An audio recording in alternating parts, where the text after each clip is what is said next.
What is the definition? Topology generated by this means collection of subsets of X. Every element of A, there is basis element such that it contains X contain A. So this is nothing but what? Topology generated by basis. That means once you are given an open base, we can generate topology, right? Suppose you're given actually, suppose X equals to AB. Suppose this is my singleton A, singleton B. Yeah, it is always open base. Yesterday we checked. The question is, what is a topology generated by this? Means what? Already told you one technique. This is nothing but what? Union of a collection of union of all members of script beta. That means, what is the topology here? Union of all members. That means, suppose you take A, union A. What you're getting? You're getting singleton A. That means A. Suppose you're taking B in union with B. What you're getting? Singleton B. Right? And A union B. Take these two members. What is the union? A comma B. Right? And empty union means what? You're going to get empty. So what is this? Singleton A, singleton B. This is X. This is empty. You know, it is always open. It is always topology. You can check it. Empty and X are members of tau, and tau is closed with respect to finite intersection. Tau is closed with respect to arbitrary union. Therefore, it is a topology NX. This topology is known as topology generated by open base. Right? So this is a very important idea. So once you are given a open base, we can generate a topology. Right? Next is actually metric topology. Means once you are given a metric space, every metric space is a topological space. Once you are given a metric space, this metric induces a topology. This D induces a topology on X. This topology is nothing but actually induced topology or metric topology.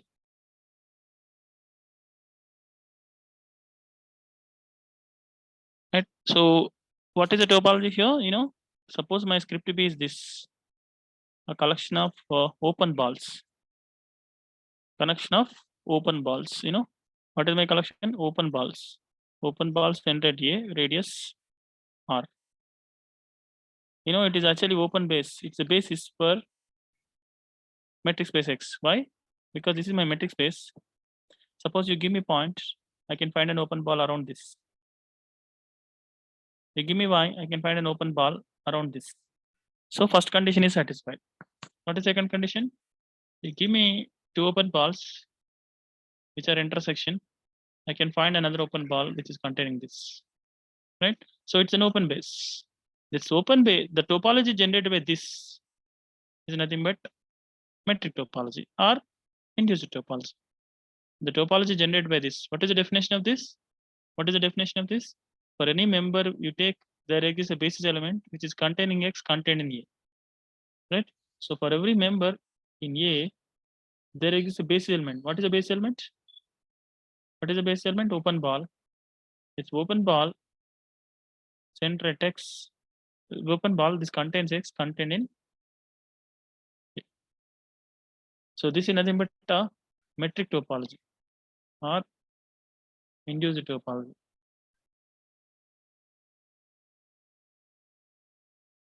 On metric space X. That means every metric space is a topological space.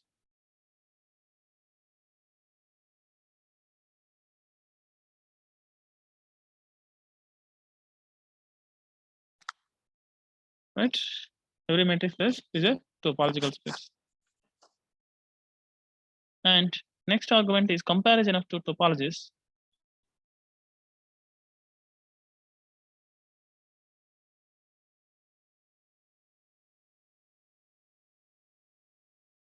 What is comparison? Suppose X is a set tau1 and tau2 are two topologies. So then tau1 and tau2 are comparable if or only if at least one of the topology which is inside other. Tau1 is contained in tau2 or tau2 is contained in tau1. Tau1 is weaker than tau2 or tau2 is weaker than tau1. At least one of them happens. So at least one of them happens, one can say that tau1 tau2 are comparable. So suppose you're given it two topologies. Suppose you're given it two topologies. You know it is a topology. This is also topology. Question is, are they comparable? No, because tau1 is not contained in tau2. Of course, tau2 is not contained in tau1. Why? Why tau1 not contained in tau2? Because singleton A is an open set in tau1, but singleton A does not belongs to tau2. Means the singleton A is an open set with respect to tau1. Singleton A is not open set with respect to tau2. Therefore, tau1 is not contained in tau2. Similarly, tau2 is not contained in tau1 because singleton B is an open set in tau2, but it's not open set in with respect to tau1. Therefore, they are not comparable. So this condition is not satisfied. So two topologies on a set may not be comparable. That's what my point, right? Two topologies. What is my notice? Two topologies on a set may not be comparable. May not be comparable, right? Suppose you are given indiscrete topology. What is indiscrete topology? Suppose my set is X. What is indiscrete topology? Empty and X. Indiscrete topology is always contained in cofinite topology, yes or no?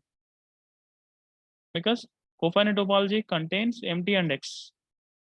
Yes or no? So therefore, this is always subset of this. Therefore, these two topologies are comparable. Understand? You know, it is a proper. It is proper. Why? Because you take this A is a, suppose you can take for laws of general, you can take X equals to R. Suppose you take this R minus 1, 2, 3. You know, it is an open set with respect to cofinite topology, but it's not open with respect to indiscrete. Because the indiscrete topology, in indiscrete topology, there are only two open sets, empty and X. This is not an open set with respect to indiscrete. Therefore, this indiscrete topology is strictly weaker than cofinite topology. Strictly weaker. They are comparable, of course. They're indiscrete topology is strictly weaker than cofinite topology. Right? Similarly, cofinite topology is always contained in co-countable topology. Yes or no? This is strictly. Why? Because when you take an open set with respect to cofinite topology, what is the definition? Either A complement is full X or A complement is finite. Right? So any finite set is countable set. So therefore, A complement X or A complement is countable. That means what? A is a member in tau C. That means when you started with A is in tau F, that is an element in tau C. Therefore, cofinite topology is always contained in co-countable topology. This is strictly. Why? Because I can find an open set with respect to co-countable.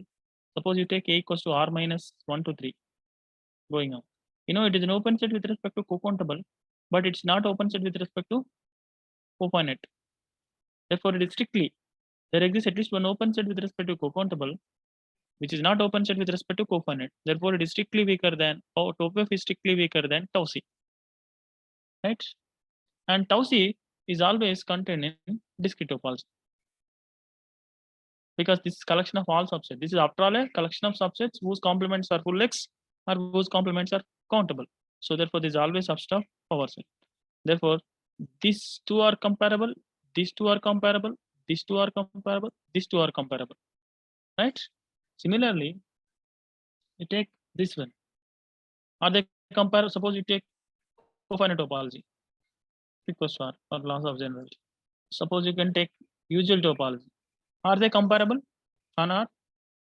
Are they comparable? The answer is yes. So this is strictly cofinite topology is strictly weaker than usual topology. Why? Because you start with any open set with respect to cofinite. So what is the definition? A complement should be finite. So for laws of generality, I can take A should not be empty. A should not be empty. So once A should not be empty, see, if A is empty, nothing to prove it. Yes or no? Understand the idea? If A is empty, If A is empty, empty is always empty belongs to usual topology, nothing to prove it. If A is non-empty, so it is non-empty means what? A complement should not be R. That means A is open set with respect to cofinite. Therefore, A complement should not be R means what? A complement should be finite. Right? What is cofinite topology? Cofinite topology means collection of subsets of R such that whose complement is full or whose complement is finite. Right? So therefore, if A is empty, nothing to prove it. Empty is always open set with respect to usual. So if A is non-empty, A complement should be not equals to R. So whenever A complement should not be equals to should not be equals to R, this condition fails. So automatically this condition is true because A is in tau F. So A complement is finite. So loss of generality, finite set means what? You can take a finite set x1, x2, xn. So without loss of generality, I can take they are in strictly order because they are real numbers. Real numbers satisfy trichotomic properties. So we can compare them. Right? So that means A complement is this. What is A set? What is A set? This is my x1, this is my x2, this is my xn.